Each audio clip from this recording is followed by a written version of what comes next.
Na aula de hoje, nós vamos estudar o interior do Sol, né? O interior do Sol, como nós vamos ver, tem uma enorme importância para os aspectos observacionais do Sol, mas também tem uma enorme importância sobre o planeta Terra, inclusive sobre a nossa vida, né? O Sol tem uma estrutura que nós conhecemos muito bem hoje. Nós conhecemos a estrutura do Sol em grande detalhe. Nós podemos fazer modelos matemáticos que descrevem toda a estrutura do Sol com grande confiabilidade, e eu vou tentar mostrar para vocês como é que isso se consegue, né? Basicamente, o Sol é dividido em um núcleo, uma região nuclear, uma zona de radiação, uma zona de convecção e depois a fotosfera, que é aquela parte que nós enxergamos. A fotosfera é a região do Sol onde os fótons são emitidos e escapam. São esses os fótons que nós enxergamos. No interior do Sol, constantemente são emitidos fótons, mas esses fótons não chegam até nós, porque eles não escapam do Sol. Eles são emitidos e logo depois são reabsorvidos, né? Na região do núcleo é onde a energia do Sol é gerada. Depois nós temos uma região de irradiação onde o transporte de energia é feito para fora através de fótons, de energia eletromagnética, através de radiação. Ela é emitida, absorvida, e toda a energia que é gerada lá no centro, ela leva 1 milhão de anos para chegar à superfície. Depois leva 8 minutos para chegar até a Terra, né? Além disso, nós temos uma região externa, que é uma região de convecção, onde há movimento de gases e o transporte de energia é feito em termos macroscópicos, em termos de convecção. Convecção é aquilo que vocês enxergam quando colocam uma panela de água no fogão. Depois de um certo tempo, a água começa a chiar e daqui a pouco começa a borbulhar. Aquele borbulho é uma convecção. As bolhas quentes do fundo da panela sobem e as mais frias descem. Então você tem convecção, um movimento convectivo. Isso é uma forma de transportar energia de baixo para cima, calor de baixo para cima, tá? No Sol acontece a mesma coisa. Do lado de baixo da camada convectiva é muito quente e do lado externo é frio. Então, isso força esse gradiente de temperaturas, essa variação forte de temperatura, força que haja movimentos convectivos da mesma forma que há numa panela de água fervente, tá? Então, essa zona convectiva, ela ocupa mais ou menos 1/3 da distância da superfície ao centro do Sol. Essa é a camada convectiva. Ok. A energia do Sol é extremamente importante para nós, né? Então nós vamos gastar boa parte dessa aula estudando como é que essa energia é gerada. Por que a energia é importante? Vocês já ouviram falar em energia solar, né? O que vem na cabeça quando você pensa em energia solar? Aquelas células fotovoltaicas que transformam a luz do Sol em eletricidade. Ou então aquelas coisas que se coloca no telhado da casa, né, para aquecer a água para o chuveiro. Isso é energia solar. Sem dúvida, essa é uma forma de aproveitar a energia do Sol para o nosso benefício. Mas não é a única forma. Quando eu mexo um braço, ou quando eu emito um som, eu estou liberando energia, certo? Eu estou usando a minha energia, a energia dos músculos, para fazer um movimento. De onde vem essa energia? Essa energia vem da salada que eu como, das frutas, dos legumes, que, por sua vez, obtém sua energia da fotossíntese das plantas. Fotossíntese que transforma luz em energia das plantas. Essa luz vem do Sol. Portanto, também é uma energia que vem do Sol. Tá certo? Quando eu acendo uma lâmpada ou um projetor, de onde vem essa energia da lâmpada? Acendo uma lâmpada de 100 watts, uma lâmpada bem brilhante. De onde vem essa energia? No Brasil, ela vem, na sua maioria, essa energia vem de centrais hidroelétricas. Tá?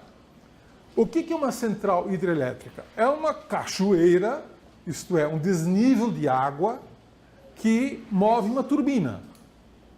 Então transforma a energia potencial da água em energia cinética da turbina, que transforma, por sua vez, em energia elétrica que é transportada para nossas casas. Tá certo? De onde que vem a energia potencial da água? Vem do rio. E a água do rio vem da onde? Vem da chuva. E a água da chuva vem da onde? Vem das nuvens. E a água das nuvens vem da onde? Da evaporação da água dos oceanos, dos rios, dos lagos. Essa evaporação é feita pela luz do Sol. Então, a hidroeletricidade, no final das contas, também é uma energia que vem do Sol, através de sucessivas transformações, mas, como vocês sabem, energia sempre se conserva.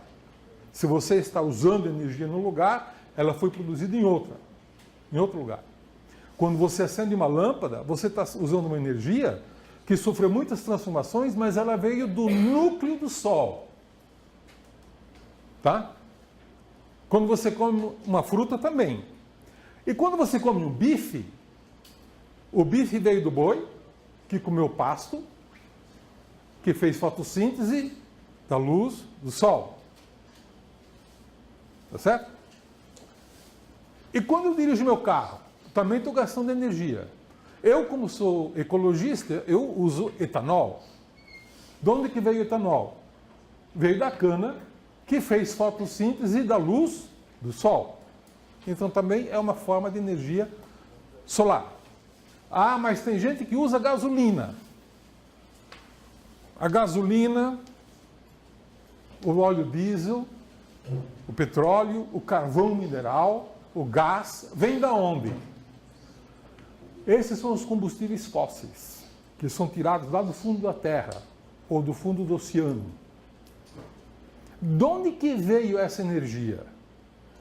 Ela veio de plantas que viveram 200, 300 milhões de anos atrás. Essas plantas tiraram sua energia da onde?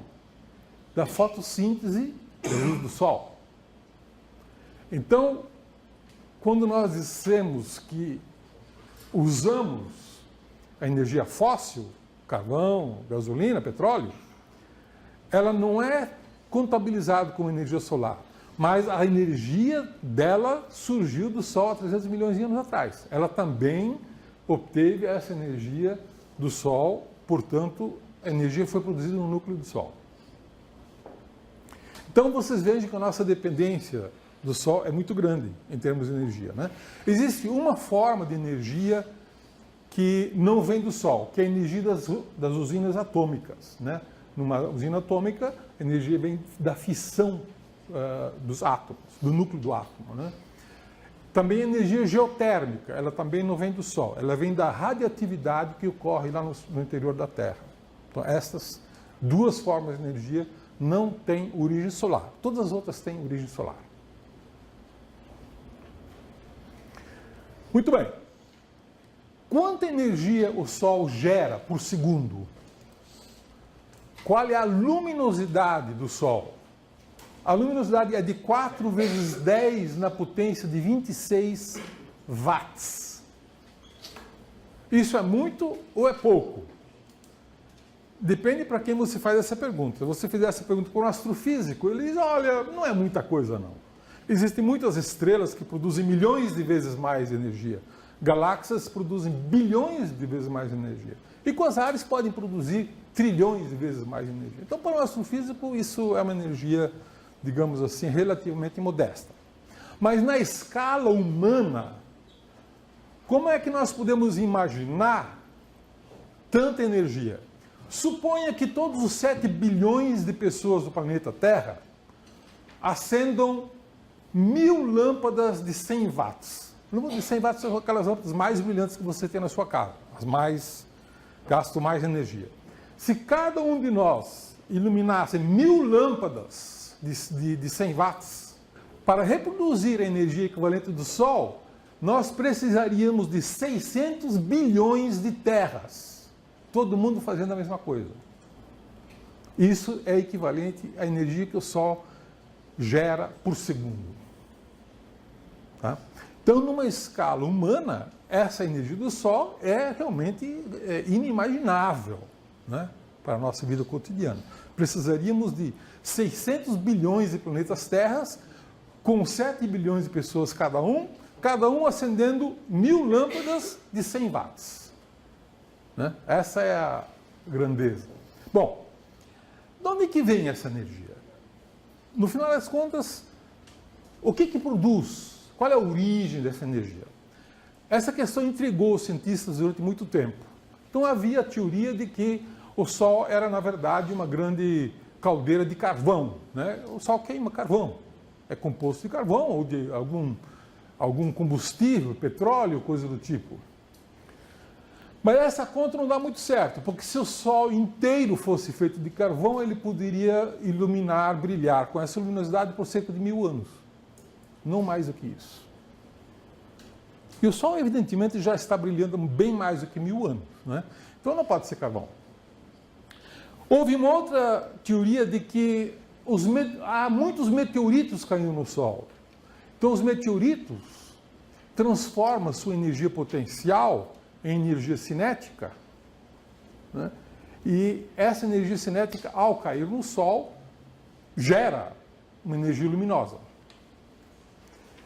Para isso ser verdade, as contas logo começaram a não fazer muito sentido, porque você teria que ter uma massa igual à massa da Terra em meteoritos caindo a cada século. Né? O Sol aumentaria de massa de uma maneira significativa, tanto assim que a Terra passaria a girar mais rápido na sua translação em torno do Sol. E o ano aumentaria em 2 segundos a cada ano. E isso não foi observado. Então, essa teoria também foi descartada. Né? Aí surgiu uma teoria muito engenhosa, que é o mecanismo de Kelvin-Helmholtz. Helmholtz é um físico alemão, Kelvin, um físico escocês. Eles imaginaram que se o Sol, com toda aquela massa dele, estivesse encolhendo, então ele poderia estar transformando a sua energia potencial gravitacional em calor. Esse é um mecanismo muito interessante, porque isso explicaria a luz do Sol durante muito tempo. O Sol poderia sobreviver 100 milhões de anos produzindo a luminosidade que ele tem hoje. Então essa teoria pareceu bastante atraente. E até o final do século XIX, essa teoria pareceu convincente. Mas aí começamos a perceber que a Terra existe há mais do que 100 milhões de anos. E o Sol existe há mais de 100 milhões de anos. Muito mais. Né? A Terra existe há 4,6 bilhões de anos. O Sol, as indicações são de que existe há 5 bilhões de anos. Né? E a Terra não mudou muito nos últimos 4 bilhões de anos. Né? Você sabe que todo o DNA dos alunos de astronomia teve origem há 2 bilhões de anos atrás. Portanto, as condições desse planeta não mudaram muito nos últimos 2 bilhões de anos. Certo? Então, o mecanismo de Kelvin-Helmholtz não explica a energia do Sol. Essa teoria também foi descartada. Né? Não é contração do Sol que produz a sua energia. Essa é a conclusão. porque ele não poderia brilhar durante 4 bilhões de anos de uma forma mais ou menos constante. Bom, a teoria moderna para explicar a origem do Sol é que se trata de fusão nuclear de hidrogênio. O hidrogênio se transformando em hélio. Né? Como é que isso pode acontecer? Se você queima hidrogênio em hélio, então parte dessa fusão é transformada pela equação E igual a mc², transforma matéria em energia. E essa transformação é muito eficiente. Se você conseguisse transformar 1 grama de matéria, m igual a 1 grama, em energia, multiplica m vezes o quadrado da velocidade da luz, isso daria energia equivalente a 15 mil barris de petróleo. Um barril de petróleo são 159 litros de petróleo. Né? É muita energia. Isso, 1 grama de matéria poderia gerar toda essa energia. Então, este é um mecanismo muito eficiente de geração de energia. Para explicar a luminosidade do Sol, nós precisaríamos queimar 4 milhões de toneladas de matéria por segundo. Transformar integralmente 4 milhões de toneladas de matéria em energia pura. Isso explicaria a luminosidade do Sol. Existe algum mecanismo que possa fazer isso? Existe. E a história basicamente é o seguinte: existe uma série de reações nucleares que nós chamamos de cadeia PP e que pode ser elucidado por essas fórmulas que parecem complexas à primeira vista, mas não são. Elas são extremamente simples. Né? E ela diz o seguinte: se você pegar um núcleo de hidrogênio, o núcleo de hidrogênio é um próton. O núcleo de hidrogênio é um próton. Se você fundir 2 prótons, você transforma esses 2 prótons em um átomo de deutério, hidrogênio pesado, mais um pósitron e mais um neutrino. O que é um pósitron? O pósitron é um antielétron. Elétron é uma partícula elementar e todas as partículas elementares têm uma antipartícula cujas propriedades eletromagnéticas são opostas. Então, o elétron tem carga positiva, um elétron tem carga negativa, um pósitron tem carga positiva, mas basicamente tem todas as outras propriedades de um elétron. Né? E esse pósitron, então, é gerado. O neutrino é uma outra partícula elementar que tem massa muito pequena, viaja quase a velocidade da luz e praticamente não interage com a matéria. Ele escapa. As paredes são totalmente transparentes para o neutrino. A Terra inteira é totalmente transparente para o neutrino. E o Sol é transparente para o neutrino. Então, o neutrino que é emitido lá no centro do Sol, ele pode escapar do Sol sem mais nem menos. Né? Bom, esse deutério, por sua vez, colide com mais um próton e se transforma num átomo de hélio 3, que também é chamado de trítio. Né? Hélio 3. E 2 átomos de hélio 3, quando se encontram, se transformam num átomo de hélio 4 mais 2 átomos de hidrogênio. Então você gastou hidrogênio, mais hidrogênio, 3 átomos de hidrogênio para produzir um átomo de hélio, mais 3 para produzir outro átomo de hélio 3. E quando eles se fundem, você tem um átomo de hélio e 2 átomos de hidrogênio. Muito bem. Você então queimou hidrogênio e produziu hélio através dessas reações. Você gastou hidrogênio e produziu um núcleo de hélio. Né?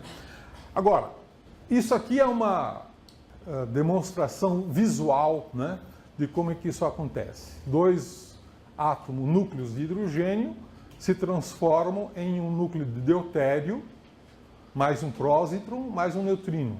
Esse núcleo de deutério colide com um núcleo de hidrogênio, né? Produz um hélio 3 mais um raio gama. Acontecendo isso novamente do lado de cá, você tem dois átomos, núcleos de hélio 3 que colidem, transformando-se num átomo de hélio e dois átomos de hidrogênio. Tá? Acontece que a massa do hélio é 0,71% menor do que 4 átomos de hidrogênio. Um núcleo de hélio, que é composto por 2 prótons e 2 nêutrons, tem uma massa menor do que os 4 prótons iniciais. 0,71% menor. Ahá. Se essa massa multiplicada por c ao quadrado, m vezes c ao quadrado, dá energia. Você pode calcular quanta energia que isso gerou. Tá? Então, para gerar as 4 milhões de toneladas de matéria por segundo, você precisa queimar 600 milhões de toneladas de hidrogênio por segundo e gerar 600 milhões de toneladas de hélio por segundo. Né? É muita coisa. Você queimar 600 milhões de toneladas de hidrogênio por segundo, será que o Sol pode queimar isso durante muito tempo? Pode. A massa do Sol é muito grande. Se ele queimar 10% da região central, do núcleo de hidrogênio, a essa razão de 600 toneladas por segundo, ele pode sobreviver 10 bilhões de anos. E pela nossa conta, ele só tem 5 bilhões de anos. Então ele só queimou metade. Tem mais outra metade para queimar mais 5 bilhões de anos. Essa é a conta. Hã? Bom, na prática você diz, bom, mas espera aí. Você queimou hidrogênio, transformou hidrogênio em hélio. Hélio tem menos massa. Mas como é que essa energia foi criada? Qual é o mecanismo de criação de energia? É muito simples. Parte da energia vai para o neutrino que escapa, vai embora. Está tirando energia do Sol. Isso não conta. Nós precisamos de energia que fique lá no Sol. Esses pósitrons, cada pósitron é um antielétron, ele imediatamente colide com um elétron e se transforma em 2 raios gama. Raios gama é energia pura. Hã? Esses raios gama imediatamente são espalhados, absorvidos, reemitidos. Eles contribuem para aquecer o gás do centro do Sol. Tá? Na segunda reação, nós produzimos um raio gama diretamente. Então, na queima do hidrogênio para produzir hélio, você acaba produzindo 3 raios gama, 2 aqui e 1 aqui. 3 raios gama que são forma de energia pura. E essa energia pura é depositada no ambiente em que a fusão ocorre. E é isso que aquece o Sol. Essencialmente vem dessas emissões de raios gama. Né? Bom, hoje nós sabemos que a temperatura do centro do Sol é de aproximadamente 15 milhões de graus Kelvin. Né? E a composição química é essencialmente 73% da massa do Sol, exceto a região do núcleo, né? Todo o resto do corpo do Sol, até a superfície, tem uma composição química bastante homogênea. E 73% da massa é hidrogênio, 25% é hélio e todos os outros elementos químicos contribuem com muito pouco. Né? Então, nós sabemos qual é a composição química do Sol, sabemos qual é a temperatura do núcleo do Sol, sabemos qual é a temperatura do centro do Sol. Né? Então, esses ingredientes são colocados no computador, num modelo relativamente simples e você pode calcular toda a estrutura do Sol e reproduzir tudo o que está acontecendo a cada ponto que diste R, né, raio, do seu centro. Você pode calcular todas as propriedades em função do raio, né, com grande precisão. Por sorte, estamos tratando de um gás, e de um gás perfeito. E as equações de gás perfeito são mais fáceis de tratar na física do que líquidos, do que sólidos. Os gases, em geral, são mais fáceis de tratar, e quando se trata de um gás perfeito, mais fácil ainda, né? Então, nós temos como modelar com precisão a estrutura do Sol. Inclusive, temos como calcular com grande precisão quantos neutrinos são produzidos. Para cada watt de energia, o Sol produz 50 bilhões de neutrinos. 100 bilhões de neutrinos a cada segundo atravessam o seu corpo. Tá? E durante a vida inteira, nenhum dos neutrinos vai interagir com o seu corpo. Se a Terra é transparente aos neutrinos, se o Sol é transparente aos neutrinos, você também é. Certo? Então não há risco de você sofrer qualquer consequência de ser atravessado por tantos neutrinos assim, né? Mas houve quem tentasse fazer um detector de neutrinos solares, né? De uma forma muito engenhosa. Já na década de 60, na Dakota do Sul, alguém colocou tetracloreto de carbono, né? 400 mil litros dentro de uma mina de ouro a 1.500 metros de profundidade. Nessa profundidade, os raios cósmicos não atingem, então não há nenhuma radiação que possa produzir reações, né? Mas os neutrinos podem eventualmente interagir com o cloro e produzir uma reação que poderia ser detectada, né? E pelos cálculos, eles esperavam uma reação, por dia, um evento por dia. Fizeram então esse experimento e mediram de fato as reações produzidas por neutrinos. Mas chegaram à conclusão de que o fluxo de neutrinos era só 1/3 do que os modelos calculavam. Exatamente 1/3. Isso causou uma confusão muito grande no meio astronômico, né? O pessoal dizia, olha, os cálculos de vocês estão errados, façam um modelo direito do Sol. O pessoal foi lá, fez modelos, e chegou à conclusão que não, que os modelos estão corretos. Os caras que estão medindo os neutrinos é que está errado, né?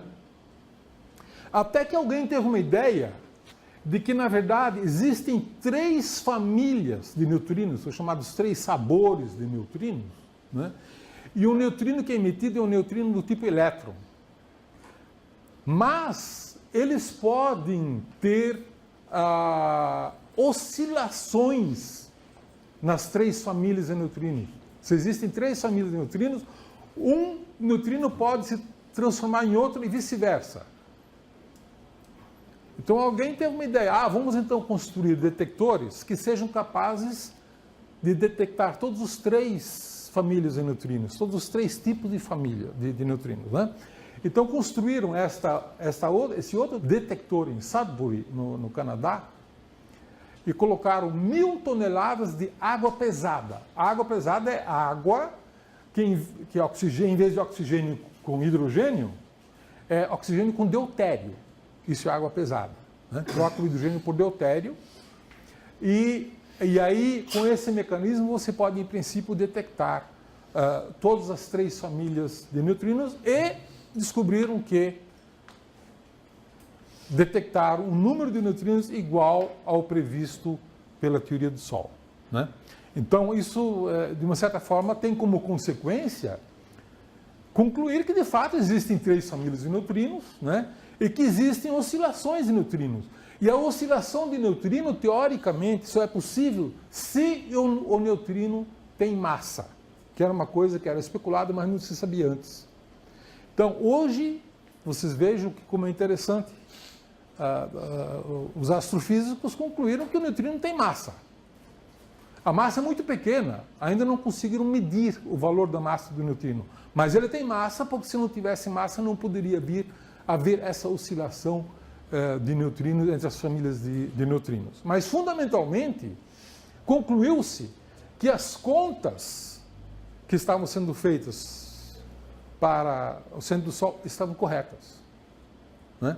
Então, hoje nós temos um mecanismo de observar diretamente o que está acontecendo no centro do Sol. E é o único mecanismo que nós temos de observar estrelas que não seja através de radiação eletromagnética, através de observação de partículas chamadas neutrinos, né? Então, esses observatórios de neutrinos foram, de fato, uma grande contribuição para a astrofísica. Demorou décadas para se chegar a uma conclusão de que havia uma compatibilidade entre a teoria da estrutura do Sol e a detecção dos neutrinos.